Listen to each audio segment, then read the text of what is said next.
Ito ang latest weather update.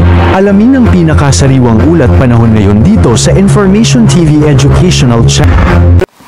Nakalagpas na ng coastal waters ng Babuyan Island si Bagyong Krising at huli itong namataan sa layong 125 kilometers west-northwest ng Calayan, Cagayan. Taglay pa rin ito yung lakas ng hangin na 85 kilometers per hour malapit sa sentro at bugso ng hangin na umaabot sa 115 kilometers per hour.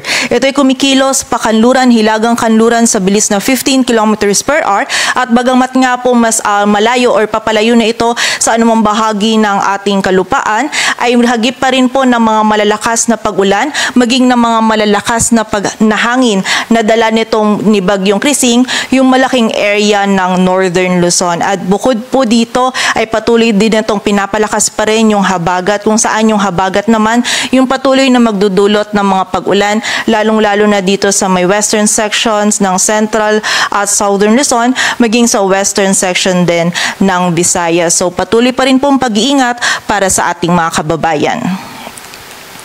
At ayon nga dito sa ating latest forecast track analysis ni Bagyong Krising, patuloy po itong kikilos generally pa west-northwestward.